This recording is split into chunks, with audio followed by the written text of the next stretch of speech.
Hi everyone, it's James here. How you all doing? Welcome to another video. This is going to be my February edition of recent spins. So got quite a lot to get through, so without beating around the bush. What's playing in the background is this record. This is Cannonball Adderley with Milt Jackson on the vibes.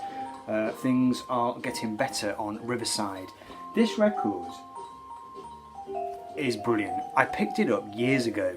Back in my music journo days, I used to cover jazz festivals, and at these jazz festivals there would often be tables set up in the foyer before the gig started, and people would just be selling their records. It's amazing now to think of it, and I picked up some great stuff. Yeah, so these records would always be in beautiful condition. I would hedge bet now that the people who were getting rid of those records back in the day now absolutely regret it. The jazz festivals were usually frequented by, you know, shall we say, older people. Generally used to be men in their kind of 60s, and these records no doubt came from their collections and were well loved. It wasn't just jazz records I used to pick up from there, but blues ones as well. This is one that I've been revisiting lately. I got it in the cleaner, in the Mark II cleaner. I hadn't cleaned it for many years. Cleaned it up and it came up sounding beautiful. Lightning Hopkins. This is Lightning in My Bottle, which is a very slow, moody kind of album. Lightning Hopkins, he had two sides to his musical personality, really, broadly speaking. There was this kind of upbeat side, which was very raucous, you know, 12-bar stuff, but really upbeat, kind of foot stomping, not free-form exactly, but perhaps not obeying too many of the rules of legitimate blues playing. It seemed to obey its own formula, but it was very upbeat, very raucous sounding. His other side was the very kind of slow, moody, almost doomy kind of side to him.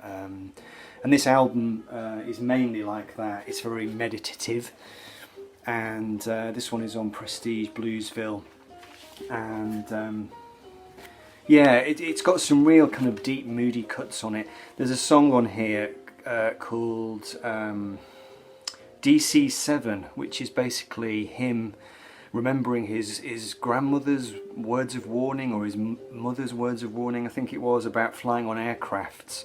There was a famous aircraft crash back in the mists of time, and when the Hopkins mother found out that little Lightning was having to take aircrafts around the place, aeroplanes, in order to play his concerts, she sort of you know, delivered a very kind of stern warning about the dangers of flying, and he wrote it into a song called DC7. There's other tracks on this record where you can kind of see the slightly sort of doomy quality to some of the songs. Death Bells, and then you got, you know, My Grandpa Is Old Too. It's great. It's a shame there's no upbeat stuff on here. It's definitely a very kind of low-key Lightning album, but still a very fine one, and I was pleased I got it into the cleaner. Right, let's whiz through some more stuff. I'm going to show a few things in this pile that have been sent to me by various kind people. I've kind of mixed them up a little bit, and I'm not going to show everything that have been sent, because I'll save a few things back for future videos. John at Baggy Hi-Fi was kind enough to send me this record. This is the Tornadoes.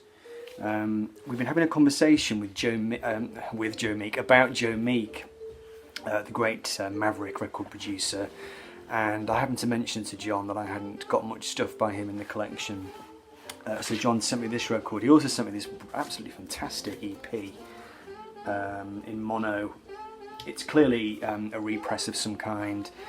Vampires, Cowboys, Spacemen and Spooks, the very best of Joe Meek's instrumentals. Top stuff. The Moontrackers, Night of the Vampire, The Outlaws, Ambush, The Tornadoes, Life on Venus, and The Spook Walks by The Spooks, which is a very scary sounding instrumental. Love Joe Meek. You know, his stuff was of its time. It's definitely pre-Beatles. It's interesting to imagine a kind of parallel universe where the Beatles never happened and it was Joe Meek who became this massive international sensation. It's not rock and roll music at all. It's something else entirely. You know, he had his own sound, that organ sound. It's a very strange, alien kind of sound, and quite nostalgic sounding now. Great stuff. Thank you very much, John. check out Baggy Hi-Fi, great channel. He's really into 60s music, psych. He's doing a great series on British jazz at the moment. Top channel, check him out.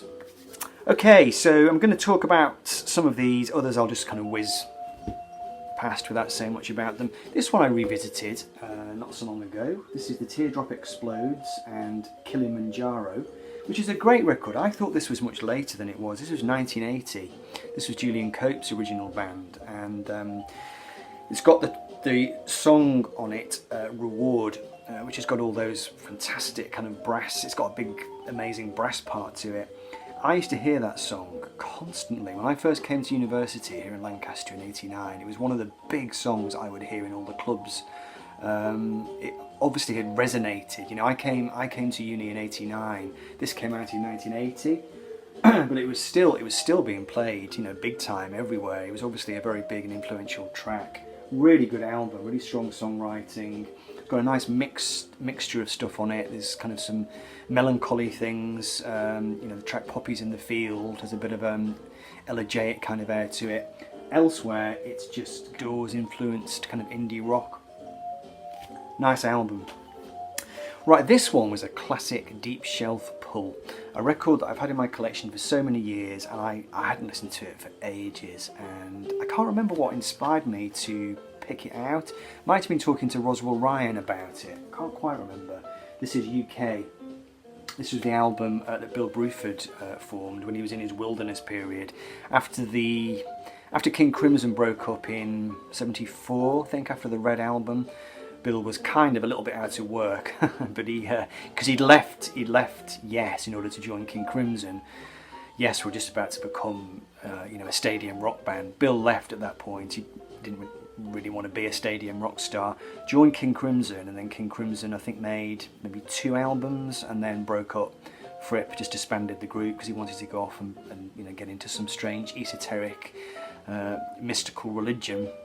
So Bill Bruford did a variety of things in the interim, and he finally formed this band with Eddie Jobson on electric violin, keyboards and electronics. John Wetton, who was the singer on Red, great voice. Alan Holdsworth, the brilliant jazz fusion guitarist, and then you've got Bill himself on kit drums and percussion. And they made this album UK. It's a fantastic record. I'd forgotten how good it was. It's very vibrant, alive sounding, jazz rock fusion, some great playing, all sorts of electronics. It's very musical though, you know, jazz fusion, rock jazz fusion, whatever you want to call it. Could be virtuosic for its own sake, I guess, but this is not like that. It's very musical. It's got Bill's inimitable drumming on it. There's some great tracks, In the Dead of Night, By the Light of Day, Mental Medication at the end, which is just completely off its head. So yeah, this was a nice one to revisit. UK. They eventually broke up because my understanding is, I think Eddie Jobson and John Wetton, they kind of wanted to go more commercial. They wanted to be rock stars, kind of thing. Whereas Alan Holdsworth and Bill Bruford were not interested. They wanted to carry on doing improvisatory music, and they didn't really want to go down. I mean, this album is a vocal album. It's got vocals on it. But I think Eddie and John wanted to go more down that route and you know, try and fill stadiums, whereas Alan and Bill, that was a bit of a no-no to them. Right, so next one. This is another album.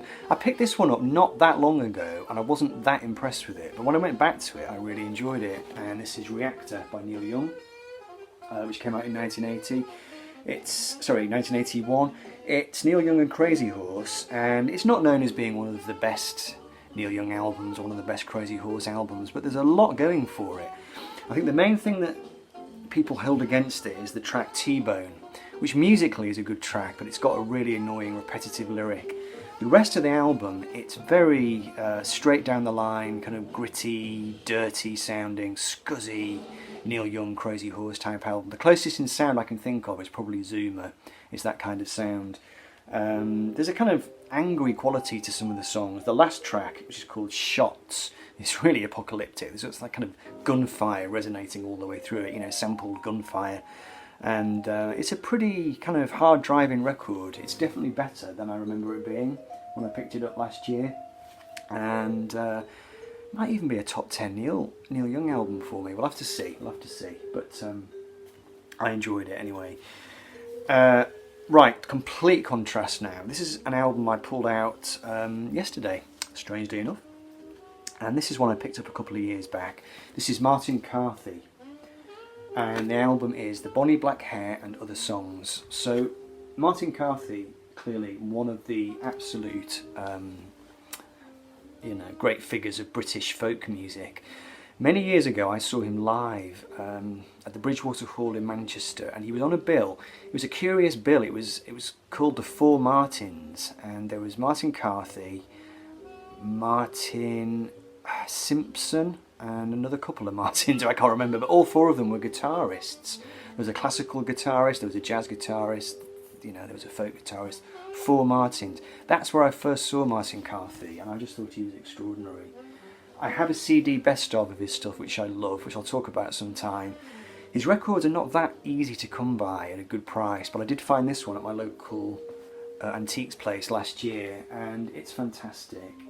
It's just, when you first start listening to it, you think, oh, you can imagine them all kind of sat in Aran sweaters, with one finger in the ear. So that first reaction that you sometimes get with folk music, and then you listen to what he's singing about, and there are so many songs on this record that are about, I don't know, death, murder, sexual misdemeanors. It's fairly extraordinary. Lots of innuendo, lots of kind of dirty stuff going on, but lots of violence as well. You've got the track Jack Orion, where a man hangs his own son for sleeping with his loved one. Just really, really great stuff. Martin Carthy, wonderful. Right, so the folk thing, that got me into thinking about this band, and I pulled this one off the shelf. This is Jethro Tull and Thick as a Brick. Now this is one of several Jethro Tull albums sent to me by Steve Carlson, and I think it was last Christmas, not the Christmas just gone, but the Christmas before. Steve sent me maybe half a dozen Jethro Tull albums, and I have been working my way through them, but I've not been getting very far with them in terms of trying to get into Jethro Tull. But I'm starting to make some inroads now with this record. With progressive rock, I tend to find when I try and get into a new prog band, I have to try and orientate myself. I've got to try and work out, what's the defining principle of this group. With Genesis, I kind of know where I am with Genesis. I know that at certain points I'm going to hit certain passages of melodic beauty from Tony Banks. I'm going to hit a certain kind of surreal, lyrical angle from Peter Gabriel. With Jethro Tull, I've not quite managed to orientate myself yet. I don't quite know where I stand with them. This album apparently was a bit of an attempt to send up the genre of prog rock. It's a kind of meta prog album. And it's meant to be almost kind of Monty Python-esque, a bit of satire going on. I think they deliberately went into it to sort of, let's try and make the most complicated, convoluted progressive rock album ever. Because it was from the mid-1970s, early 1970s, 72, when everybody was starting to get on that kind of, that workhorse. I think 72 was the year of Close to the Edge, probably, wasn't it, by Yes. And I think Ian Anderson decided he was going to maybe try and send up all this prog music. And my understanding is, now I don't know much about Jethro Tull, I picked all this up relatively recently, is that after this album they turned into the thing which they'd been lampooning in a sense. So this record is kind of like a piss take of prog rock, after which they turned into a prog rock band. Quite kind of interesting history. I've started to really enjoy this record now. I've started to key into the motifs, key into the themes. I think often with prog, that's the trick, isn't it? You've got to be able to hear the themes and just the melodic themes that come in and out, and the way that melodies come back and get recast in different forms. Sometimes it can seem a little bit impenetrable, but yeah, I kind of like it. It's got that kind of medieval. It's medieval prog, I guess, isn't it? I think if you think of Genesis as being Victorian prog, and then you think of Jethro Tull as being medieval prog, that might be the way into it. Anyway, yeah, I think I'm on the road now with Jethro Tull. I will report back at a later date to let you know how it's going. Right, so next one. This is Frank Sinatra and his album Watertown, which I picked up from a charity shop last year or year before. It's one of those records that you can get in charity shops in England for 50p. It's really cheap. Nobody seems to want it. It was a complete flop album for Sinatra back in 1970. It was an attempt to do something a bit bit different. Frank had always sung live with the orchestras that he'd worked with. This was the first album, or perhaps even the only album, where the orchestras were recorded first, and Frank then went into the studio and sang over the top of the orchestra. The album was composed by Bob Gaudio, who had been one of the members of the Four Seasons, and it basically tells the story of a guy living in a small town whose wife has left him with the kids, and the album is kind of like an extended love letter to her, or a letter expressing regret about what's happened and trying to make it up to her, and just exploring all the emotions that come with having been essentially dumped with the kids. But at the end of the record there's a kind of twist or a sting in the tail where you discover that he's not actually sent any of these letters, and he's just been writing to himself. It's an interesting album. I can kind of see why it wasn't a hit. It's not one of Frank's more immediate albums. The songs are not particularly hooky. They don't have hooks. It's more meditative. You've got to kind of get into the mood. The kind of introspective nature of the lyrics. It's quite a sad album. So it's not one that you put on in order to get a party sparked up. It's not that kind of thing. I guess it's more in the tradition of his great 1950s kind of torch albums like Only the Lonely and The Wee Small Hours. But it's not as immediate as those records. It's on Reprise. But yeah, it's a nice album. Like I said, I think it's been critically reappraised in recent years. It was a complete flop when it came out, critically and commercially. But now people have started to tap into its quality, shall we say. So, right, not many left. Court and Spark by Joni Mitchell. Been enjoying that again recently. I've probably played this record about 4 or 5 times now in the last couple of weeks. Joni Mitchell, I do like her work. I sometimes find it a bit impenetrable lyrically. I sometimes do struggle. Over the course of an album, I struggle sometimes to kind of follow her thread. And for that reason I sometimes have to listen over and over again and repeatedly. There are some songs on this record which jump out at me as being fairly kind of instant songs. Help Me, Free Man in Paris, Car on a Hill. You've got Raised on Robbery, which is a more kind of upbeat kind of song. But there are some songs which I'm still trying to wrap my head around. The Same Situation and Down to You, I'm still kind of working on them. Like I said, I find Joni to be... I guess what I'm saying is that she's a challenging artist. She's not easy listening. You can't hope to listen to an album just with one ear or listen to it a couple of times and grasp it. It's something which is going to come over time. I do really like the musical settings. Sometimes they remind me of Steely Dan, almost in places. It might just be the different, just the combination of people that she's using. You've got a great lineup of musicians on this record. You've got Wayne Perkins on Car on a Hill. And fantastic rhythm section. John Guerin and Max Bennett, top notch, really good. So yeah, I shall keep working on that one. Okay, so there's 2 left, just 2 more gifts that I've had. John Bellamy here on the VC sent me a package of stuff before Christmas. I've been working my way through. This is the only one that I'll show today. There's a few others that I need to listen to a little bit more before I can report back on them. But he sent me this record, which is fantastic. This is the Everly Brothers, the golden hits of the Everly Brothers. I loved this, absolutely loved it. It's in surprisingly good condition given the state of the back cover. Sounds beautiful, and it's got Kathy's Clown on it. It's got their version of Lucille on it, which is wonderful. It's kind of, I don't know, it's not like Little Richard's version. It doesn't have that kind of raw bestial power to it, but it's got something. I mean, it's got their harmonies for a start.